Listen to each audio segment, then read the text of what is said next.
नमस्ते दोस्तों, मनमोहक हिंदी कहानियाँ चैनल में आप सभी का स्वागत है। आज की हमारी कहानी है अस्तित्व।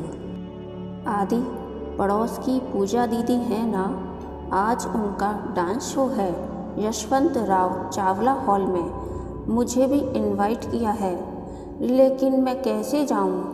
माँ जी को ये थोड़े ही कह सकती हूँ कि आप यश को संभाल लो और मैं पूजा दीदी का शो देखने जा रही हूँ। कुछ घंटों की तो बात है, चली जाओ। माँ से कह दो, वो यश को संभाल लेगी। आदित्य ने बात को संभालते हुए कहा।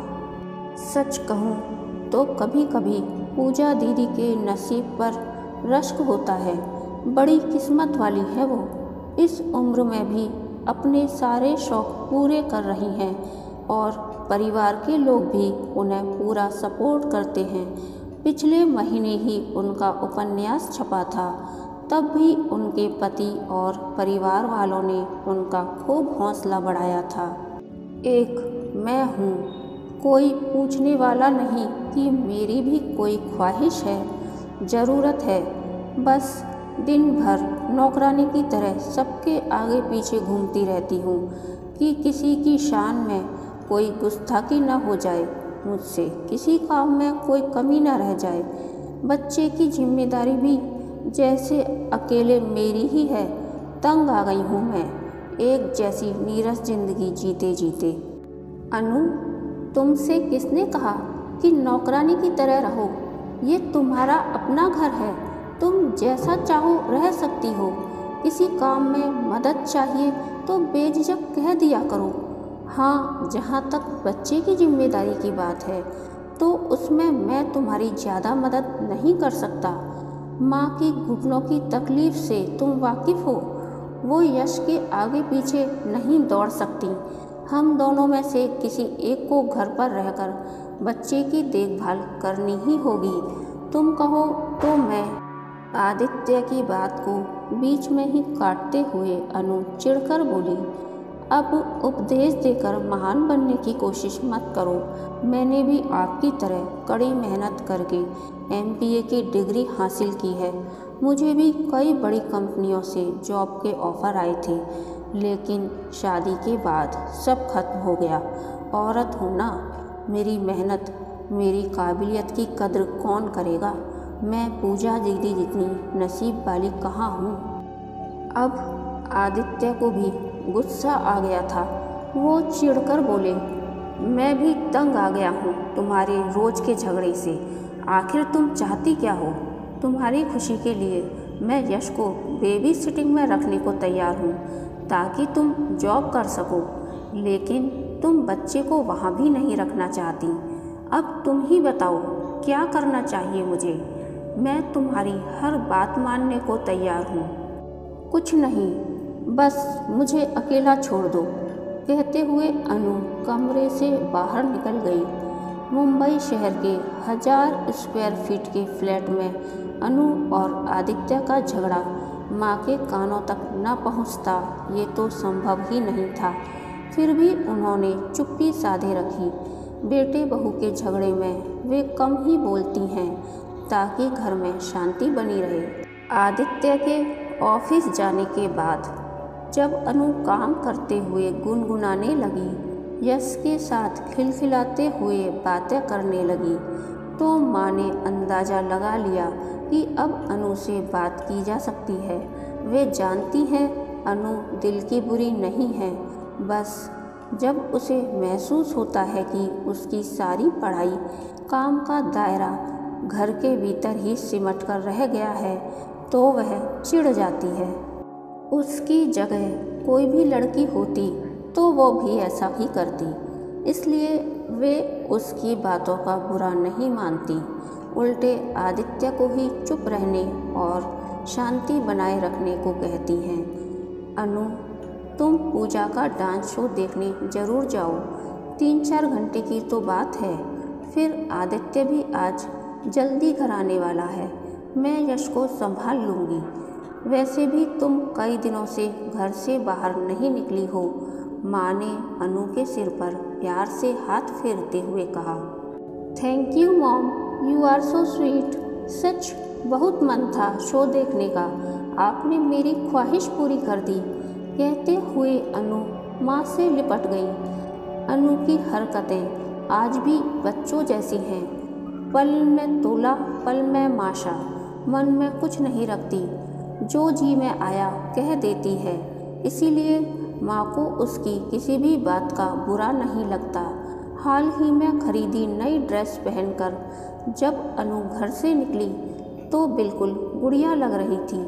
उसकी यही चंचल हरकतें घर में रौनक बनाए रखती थी। रास्ते भर वह पूजा से उसके शो के बारे में बातें करती रही। बातों ही बातों में उसने पूजा से यह तक कह दिया कि उसके नसीब और शोहरत से उसे कई बार ईर्ष्या होने लगती है। पूजा रास्ते भर चुपचाप उसकी बातें सुनती रही। फिर जब शो शुरू हुआ तो पूजा के परफॉर्मेंस पर पूरा हॉल तालियों की गड़गड़ाहट से गूंज उठा। पहली पंक्ति में बैठा उसका पूरा परिवार उसका हौसला बढ़ा रहा था। उनके साथ बैठी अनु भी बहुत खुश थी, लेकिन उसके चेहरे पर छाए मायूसी के बादल लाख छुपाए पर भी साफ नजर आ रहे थे। उसे इस बात का दुख हो रहा था कि इतना पढ़ लिख कर भी वह कुछ नहीं कर पा रही थी। उसका अपना कोई अस्तित्व ही नहीं है। शो के बाद पूजा जैसे ही बाहर निकली, उसके प्रशंसकों की भीड़ ने उसे घेर लिया। सब उसकी तारीफों के पुल बांध रहे थे। अपने पति के साथ खड़ी पूजा सभी के साथ बड़ी सादगी से पेश आ रही थी। उसके सास ससुर भी बहू की तारीफ करते नहीं थक रहे थे। अनु चुपचाप यह सब देख रही थी। फिर जब सब घर चलने लगे तो अनु को पूजा का व्यवहार कुछ अजीब लगा। उसने अपने परिवार को दूसरी गाड़ी में घर चलने को कहा और अपनी गाड़ी में सिर्फ अनु को बिठाया। ड्राइव करती हुई पूजा उसे और भी कॉन्फिडेंट नज़र आ रही थी। अनु कुछ बोल नहीं रही थी, इसलिए पूजा ने ही बात शुरू की। हाँ, तो क्या कह रही थी तुम? मेरे भाग्य से तुम्हें ईर्ष्या होती है? क्यों भला? तुम तो मुझसे ज़्यादा पढ़ी लिखी हो, सुंदर हो, गुणी हो, तुम्हारे पति सास सब तुम्हें प्यार करते हैं, फिर किस बात की कमी है तुम्हें? आपकी तरह अपनी पहचान बनाने का मौका कहाँ मिला है मुझे। मेरी ज़िंदगी तो जैसे घर की चार दीवारी में सिमट कर रह गई है। दिन भर घर के काम और बच्चों की देखभाल में उलझी रहती हूँ। मैंने और आदि ने साथ पढ़ाई की थी। हम दोनों पढ़ाई में अव्वल थे, लेकिन शादी के बाद मेरी सारी पढ़ाई धरी की धरी रह गई है। नौकरानी बनकर रह गई हूँ मैं। अनु की बात सुनकर पूजा हंस दी, लेकिन अनु को उसका हंसना अच्छा नहीं लगा। उसने चिढ़ते हुए कहा, आपको इस तरह मेरा मजाक नहीं उड़ाना चाहिए। अनु मुंह फुलाए चुपचाप गाड़ी में बैठी रही। तभी पूजा ने गाड़ी एक कॉफ़ी हाउस के बाहर पार्क की और अनु का हाथ पकड़कर उसे अपने साथ ले गई। 2 कॉफ़ी ऑर्डर करते हुए उसने बड़े प्यार से अनु का हाथ सहलाते हुए कहा, देखो अनु, तुम मेरी छोटी बहन जैसी हो। तुम्हारे जैसी प्यारी लड़की को इस तरह कुर्ते देख मुझे बहुत दुख होता है। मैं तुमसे अकेले में बात करना चाहती थी, इसीलिए तुम्हें यहाँ ले आई। अनु आश्चर्य से पूजा को देख रही थी। उसे कुछ समझ नहीं आ रहा था। वेटर उनकी कॉफ़ी लेकर आया तो कॉफ़ी का सिप लेते हुए पूजा ने बातचीत का सिलसिला आगे बढ़ाया। चलो आज मैं तुम्हें अपने अतीत से मिलवाती हूँ। कभी मैं भी तुम्हारी तरह बिंदास और चुलबुली हुआ करती थी। मैं पढ़ाई में भी अच्छी थी और डांस में भी, साथ ही लिखने का भी शौक़ था। लेकिन ग्रेजुएशन ख़त्म होते ही अच्छा रिश्ता आया और मेरी शादी तय कर दी गई। मैं और पढ़ना चाहती थी, कुछ कर दिखाना चाहती थी, लेकिन घर वालों ने कहा ऐसा रिश्ता बार बार नहीं आता। लड़का मुझे पसंद था, इसलिए मैंने भी हाँ कर दी। शादी के बाद मेरी हालत भी तुम्हारे जैसी थी। जिंदगी जैसे चार दीवारी में सिमट गई थी। फिर बेटी के जन्म के बाद तो जैसे सांस लेने की फुर्सत नहीं होती थी। इन्हें अक्सर टूर पर जाना होता था। ऐसे में घर के प्रति मेरी जिम्मेदारियां और बढ़ जाती थीं। अपने लिए जीना तो जैसे मैं भूल ही गई थी। जब मैं मायके जाती तो अपने माता पिता को खूब कोसती, उन्हें ताने देती कि आप लोगों ने मुझे खुलकर जीने का मौका तक नहीं दिया। मेरी सहेलियां कैरियर बना रही हैं और मैं चूल्हा चौका कर रही हूँ। मेरी शादी करके आप लोग अपनी जिम्मेदारी से मुक्त होना चाहते थे, वगैरह वगैरह। मेरे माता पिता चुपचाप मेरी बातें सुनते, कभी कुछ नहीं कहते थे। फिर एक दिन जब मैं मायके गई थी तो मेरी बुआ जी भी हमारे घर आई हुई थी। मुझे यूं खिन्न देखकर जब उन्होंने माँ से इसकी वजह पूछी तो माँ ने उन्हें सब बता दिया। तब बुआ जी ने मुझे अपने पास बिठाकर जो बातें समझाईं, उनसे मेरे जीने का नज़रिया बदल गया। बुआ जी ने कहा, पूजा, हम औरतों की इस दयनीय स्थिति के लिए कोई और नहीं, हम खुद जिम्मेदार हैं। हम महिलाओं को सदियों से शक्ति का रूप माना जाता है, लेकिन आज तक हम अपनी शक्ति को नहीं पहचान पाई हैं। हम समाज से नहीं, समाज हमसे है बेटी। महिलाएं सिर्फ घर नहीं संवारती, बल्कि समाज, देश, दुनिया को एक नई दिशा भी देती हैं। बच्चे को जन्म देने भर से महिलाओं की जिम्मेदारी खत्म नहीं होती। उसे काबिल इंसान बनाकर हम समाज की दशा और दिशा दोनों बदल सकते हैं। फिर हमारा काम छोटा कैसे हो गया? यदि हर माँ अपने बच्चे को सही परवरिश, सही संस्कार दे तो दुनिया की तमाम समस्याएं खत्म हो जाएंगी। बलात्कार, चोरी डकैती, धोखाधड़ी, खून खराबा जैसी तमाम सामाजिक बुराइयां खत्म हो जाएंगी। क्या पढ़ाई लिखाई सिर्फ नौकरी पाने के लिए की जाती है, ज्ञान पाने के लिए नहीं?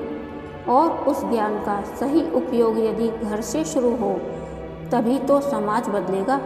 तुम जैसी पढ़ी लिखी होनहार महिलाएं अपने बच्चों को सही ज्ञान देकर समय का रुख बदल सकती हैं, अपने अस्तित्व को नई पहचान दे सकती हैं। अपने काम को छोटा मत समझो बेटी, तुम्हारे हाथों में ही भविष्य की नींव है। बुआ जी की बातों में मुझे सच्चाई नज़र आ रही थी, इसलिए मैं उनका विरोध नहीं कर पाई।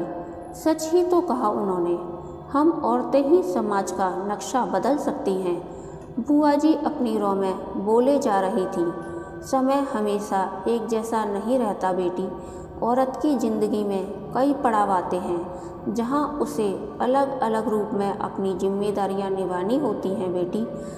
बहू, पत्नी, माँ, बहन, सास, हर रूप में उसे एक नया अनुभव मिलता है। अपने अनुभव के आधार पर मैं तुम्हें बताना चाहती हूँ कि शादी के शुरुआती कुछ साल भले ही संघर्ष भरे हों, लेकिन उन सालों में यदि तुमने अपनी जिम्मेदारियाँ बखूबी निभा दी तो उसके बाद तुम्हें उसका प्रतिसाद मिलना शुरू हो जाता है। पूरा परिवार, रिश्तेदार सभी तुम्हें अच्छी पत्नी, बहू, माँ जैसी तमाम उपाधियों से नवाजना शुरू कर देते हैं। 35 की उम्र के बाद औरत की ज़िंदगी का एक नया अध्याय शुरू होता है, जहाँ परिवार का हर सदस्य उसके काम की सराहना करता है और उसकी खुशी को भी महत्व देता है। आज तुम्हें मेरी बातें भले ही कोरी बकवास लगी, लेकिन कुछ सालों बाद तुम्हें मेरी बातें याद आएंगी। बस अपने कर्तव्य से मुंह मत मोड़ना बेटी, ससुराल में खूब नाम कमाना।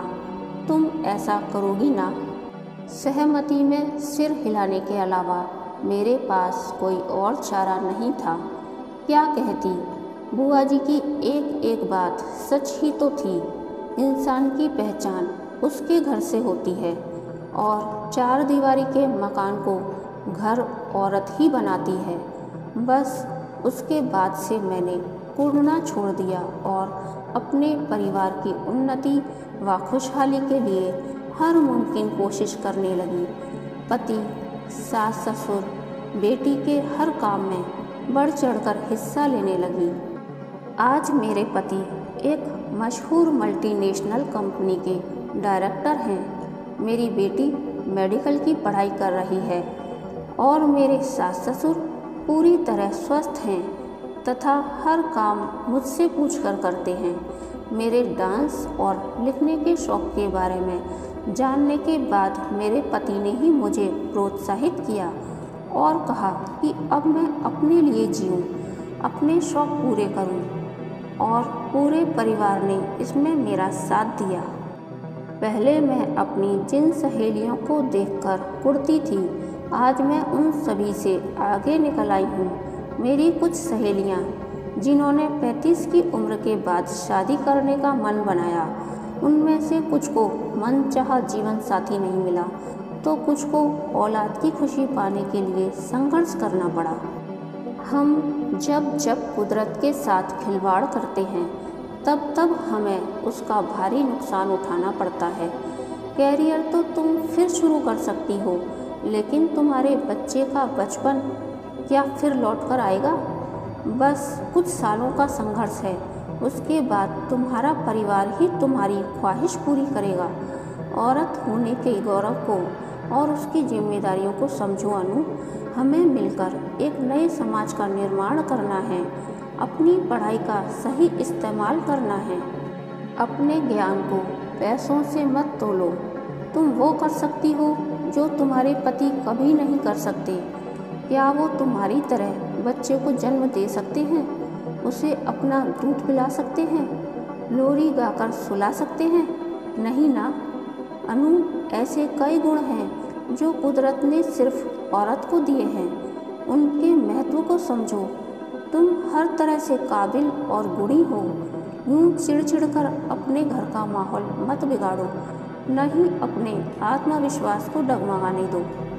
मुझे पूरा विश्वास है कि जिस तरह बुआ जी की बातों ने मेरा जीने का नज़रिया बदल दिया, तुम पर भी मेरी बातों का असर ज़रूर होगा। होगा ना अनु? जवाब में अनु की आंखें नम थीं। वो पूजा से लिपटकर खूब रोई, जब तक मन की सारी कड़वाहट धुल नहीं गई। अब वो एक नई अनु बन चुकी थी, जिसे अपने परिवार के साथ साथ समाज, देश, दुनिया का भविष्य संवारना था। औरत की शक्ति का परिचय देना था। अपने अस्तित्व को एक नई पहचान देनी थी। कहानी के अंत तक बने रहने के लिए धन्यवाद। यह कहानी आपको कैसी लगी? प्लीज़ कमेंट करके बताइए।